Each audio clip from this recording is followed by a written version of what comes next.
Hey, what's up, everyone? Thanks for tuning in to the Seen It For Real podcast, also known as the SIFR podcast. If you happen to disagree with me or would like to add something to the discussion, I would like to encourage you to share your thoughts, opinions, and your ideas in the comments. I hope you enjoy the podcast and please discuss and disagree with one another respectfully. I do want to point out that, just so that no one gets annoyed, you'll probably hear like a banging sound because it's freezing. And so the heat is on, so it's going to make noise. So there's that. In this episode, I kind of want to go through a list of shows that people are anticipating for 2025.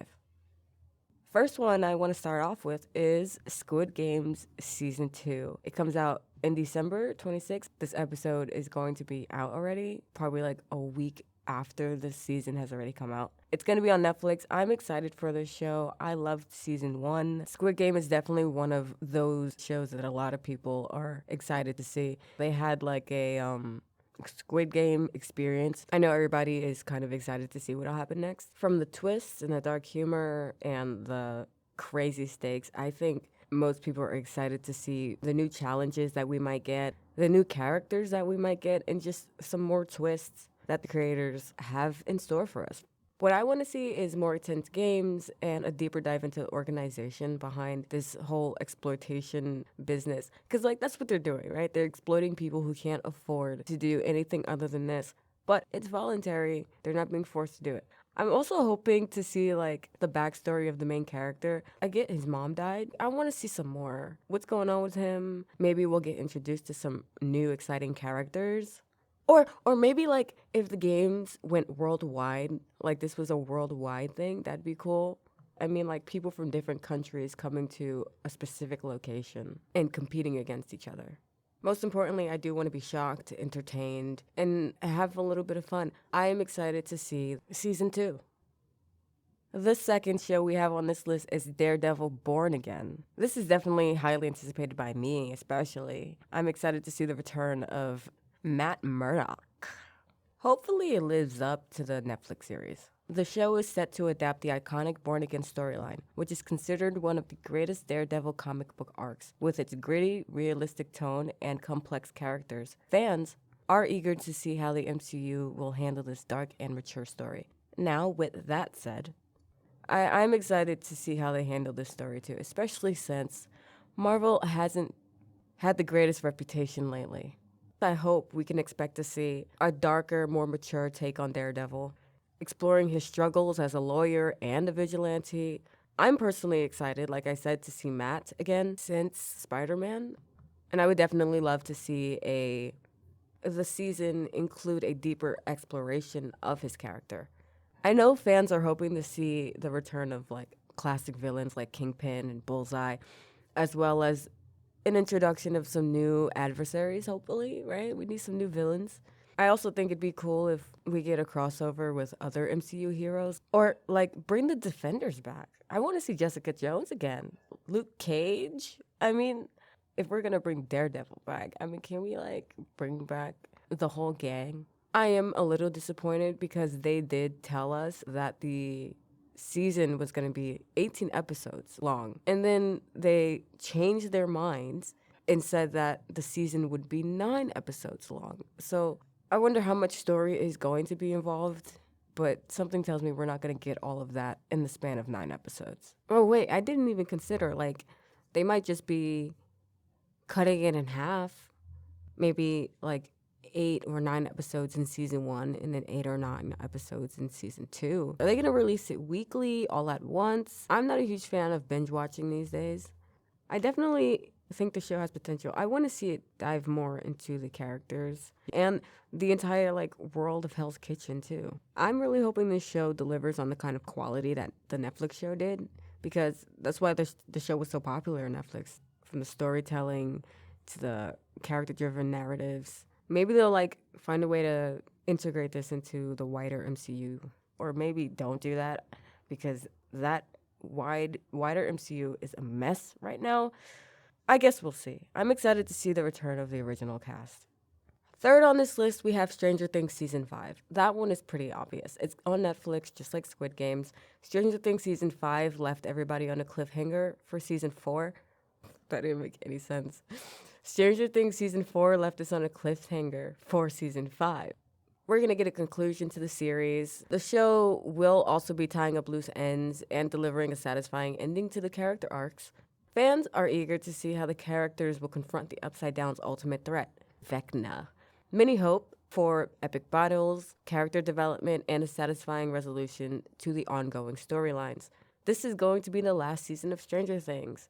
We can hopefully expect to see a battle against Vecna and his defeat, or in a surprising twist. Also, the Upside Down's increasing influence on Hawkins could lead to a major catastrophe.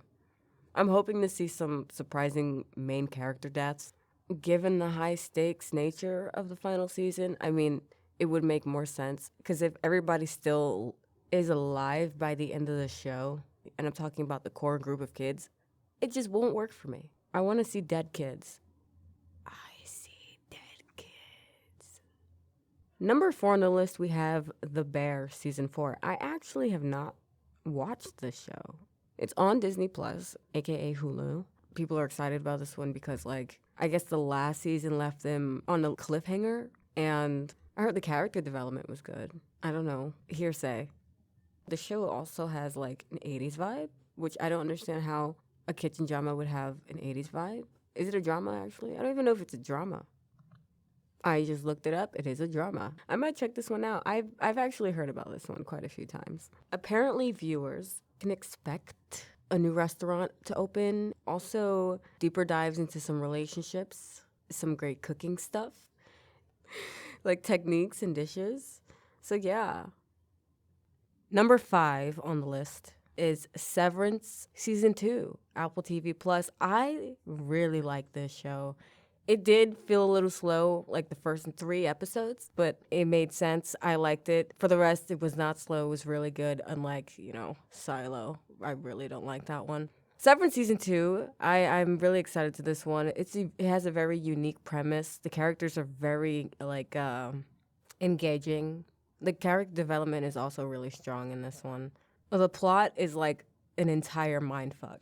Season 1 ended on a cliffhanger, so I'm definitely excited to dive deeper into the mystery of the mysterious world of Lumen. And some of the characters, right? I mean, during the last season, we got to see a little bit of their personal lives. I think I'm just ready to find out what the Audis know and which one of them already know each other outside of work. Also, I saw the trailer for Season 2. I wonder how... I still don't understand how these people were convinced to go back to work after all this.